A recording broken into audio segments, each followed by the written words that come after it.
Hi guys, welcome back again to my channel. It's Ogonna here again, and if you're new to my channel, please don't forget to subscribe. To my returning subscribers, thank you for always checking back.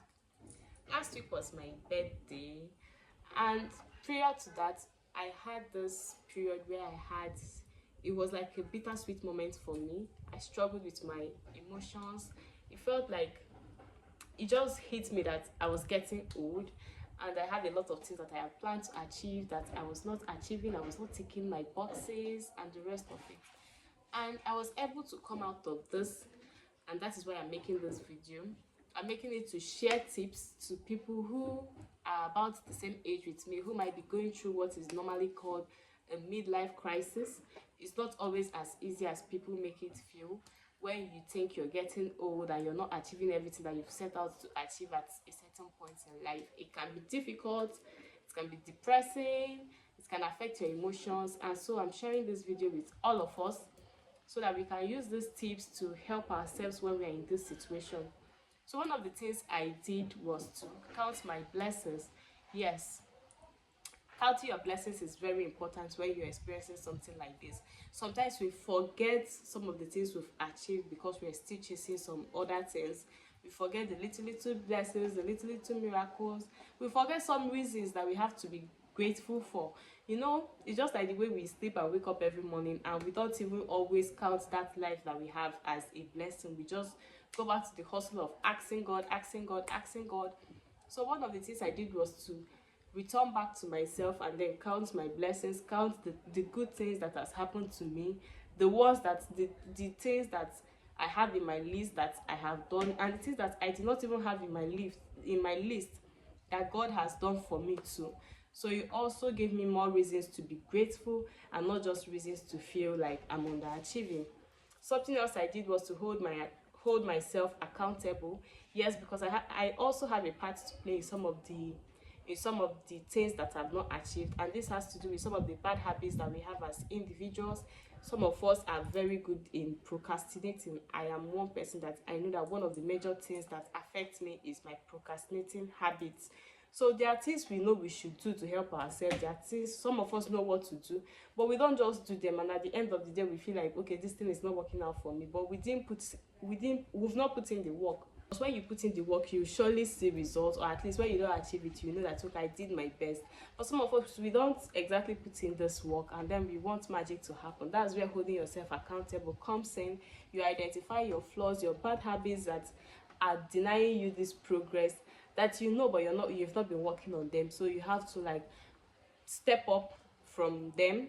You have to step up your game. You have to drop those bad habits. You have to like show yourself that you're bigger than all of these setbacks that you're having.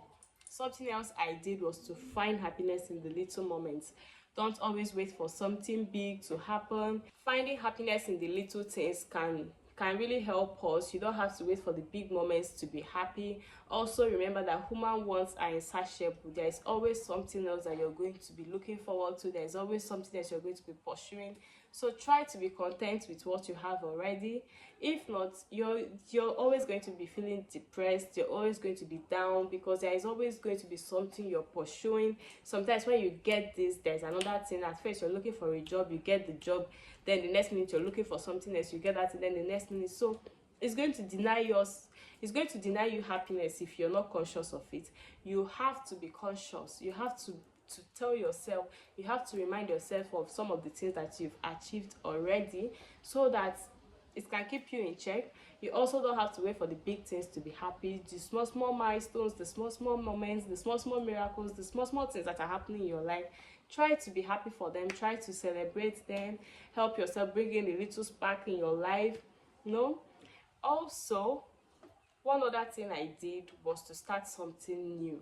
Yes, it also gave rise to me coming back to this channel, because if you know, I've abandoned this channel for like 2 years. So I had to like bring it back, start something new. It's going to also bring in spark to your life. If you've not had that spark, you can try something new. For me, I had to return back to creating videos on YouTube, even though I'm still struggling with it because of lack of time. But I'm doing it because it just brings a shift to my routine. It brings a shift so that thing that you've been doing a lot, that you're no longer getting excited about, you just bring in something new that can like change your mood, change your pattern and the rest of it. You can also start reading a book. You can also start going to the gym. For me, I used to read. I liked to read a lot. In fact, there was a time I was in this group where we read one book a day, one book a week, and then we come and discuss it. And at some point I left the group, and then I noticed that I no longer even read. So some of these things that you usually would do that, you know, makes you happy, and you've left them, try to bring them back.